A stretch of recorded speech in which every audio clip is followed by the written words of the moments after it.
Hello everyone! Today we're going to talk about Indigenous mental health as it relates to COVID-19 presently in Canada, and where the church is in response to all of this. It's really a mouthful. The first thing we have to talk about is Indigenous mental health and the state of Indigenous peoples in Canada prior to COVID-19. Strap in. Now, if you're not aware, Indigenous populations of Canada comprise 4.3% of the general population. This is a mere fraction, it's not a lot, yet the suicide rate among Indigenous youth is high. Specifically among Indigenous youth ages 15 to 24, it's 5 to 6 times the rate seen in the general population of Canada. It's especially high among Inuit youth, at 11 times the national average. Suicide and self-inflicted injury is also the leading cause of death among First Nations youth, age 15 to 24. In the general population, it's accidental death. Let's not forget, too, the intergenerational trauma that Indigenous populations face in Canada from residential schools, colonialism, and the ongoing systemic racism that they face daily. They have to deal with factors such as poor sanitation, inadequate health care, sexual abuse, and neglect. There's also other things such as the 60 Scoop, which is still ongoing, as Indigenous youth represent the highest rate from their population within the foster care system. It's interesting that among the 127 residential school survivors, only 2 or 3 were free of mental illness. Indigenous children are more often taken away, they remain in care longer, and they're less likely to be reunited with their birth family. This amount of neglect and systemic racism will impact these children growing up, where it will lead them to a higher rate of suicide, mental illness, and most likely abuse. So how does COVID-19 affect Indigenous peoples in Canada? Well, we don't know. First off, the medical health system, according to Nelson and Wilson, is extremely racist towards Indigenous populations, as it's predominantly made up of non-Indigenous peoples and systems.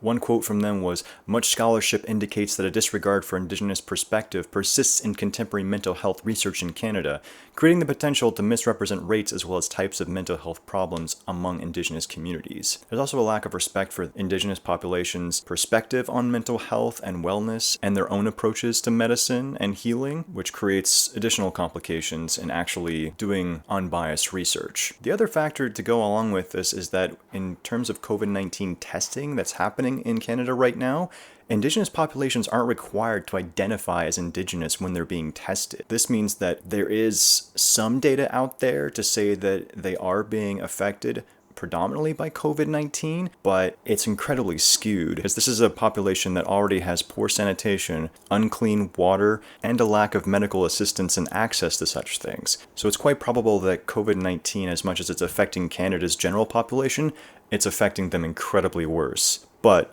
we don't know precisely how bad it is because the research isn't there.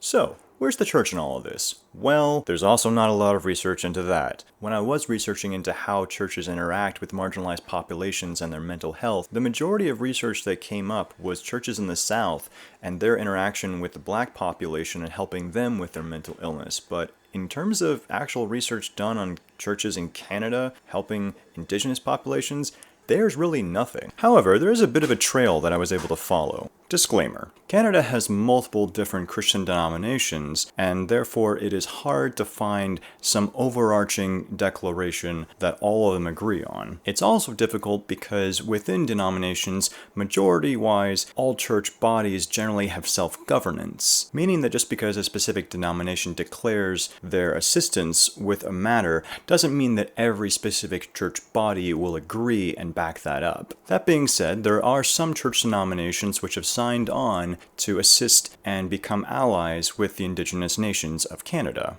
In June of 2015, the Truth and Reconciliation Commission released 94 calls to action as recommendations for reconciliation between Indigenous nations and Canadian non-Indigenous bodies could be pursued. Number 48 is, as I quote, "Faith groups and interfaith social justice groups in Canada who have not already done so to formally adopt and comply with the principles, norms, and standards of the United Nations Declaration on the Rights of Indigenous Peoples as a framework for reconciliation." Now, what does that mean? Well, A number of churches did sign on to say that they would be a part of the Truth and Reconciliation Call to Action number 48, such as Anglican Church of Canada, Canadian Religious Conference, the Christian Reformed Church, Evangelical Lutheran Church in Canada, Presbyterian Church in Canada, Religious Society of Friends, the Quakers, the Salvation Army, and the United Church of Canada.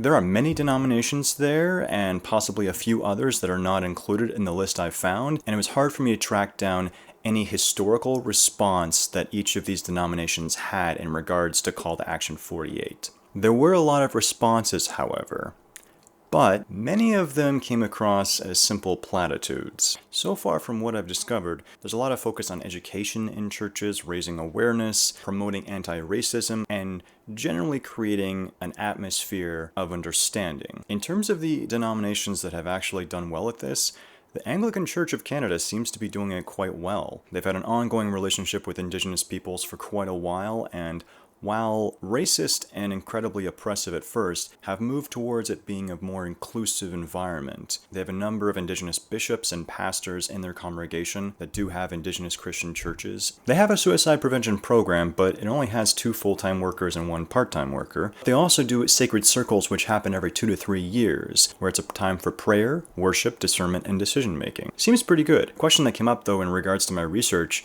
which again, there wasn't a lot, is this enough? Is it enough for specifically the Anglican Church, which seems to be doing the most at this point, to be welcoming, affirming, and creating an environment where Indigenous peoples are welcome and educating? Or should more be done? The process has been very slow from what I saw, and the Anglican Church seems to be the only one that's really kind of putting its money where its mouth is, even though it has been fairly slow. Because it's easy, I think, to always be sharing or informing people using social media or trying to create awareness, but when it comes to actually standing by our neighbor, our Indigenous neighbor, and helping them protest pipelines, or trying to assist them in their lack of resources with either mental health resources, healing, access to medical supplies, clean water, sanitation products, etc.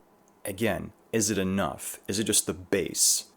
I would argue that it is the bare minimum and that more could be done.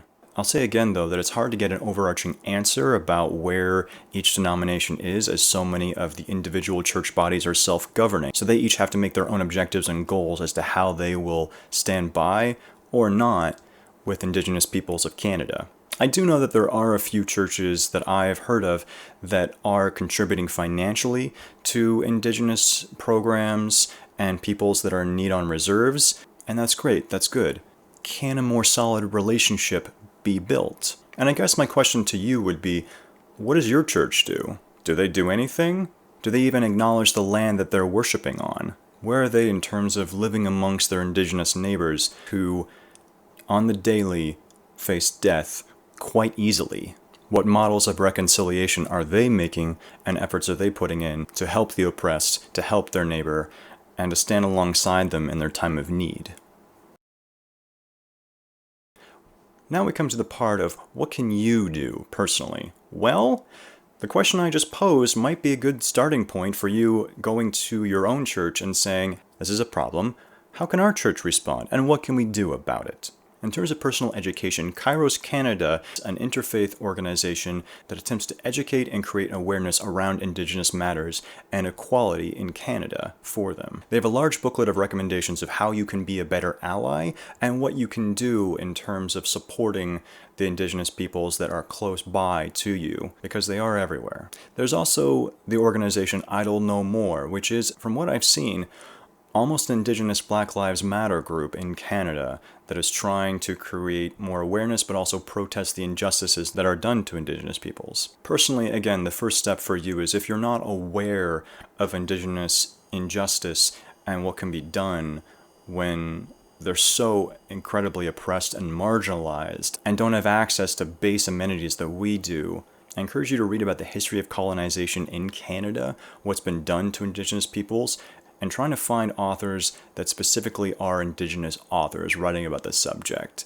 Find out if there's an Indigenous protest happening anytime soon that you can go to and support your Indigenous neighbor. Because it's one thing to stay on the sidelines and educate yourself and say that you support what they're doing. It's another thing to go out there and actually do it with them. Find out if there's a local powwow that's happening anytime soon within your area. Visit, learn, see what that environment is like. Support an Indigenous organization financially. There are a number of other things you can do, and I encourage you to research them. And I'd also encourage you to pray. However, don't let it stop just there. It's one thing to pass by someone on the street who's cold and needs a coat, and you have two, and to say to them, "I'll pray for you," but not offer them one of your coats, isn't the love of Christ. It needs to start with prayer, and then be followed with action. Thank you.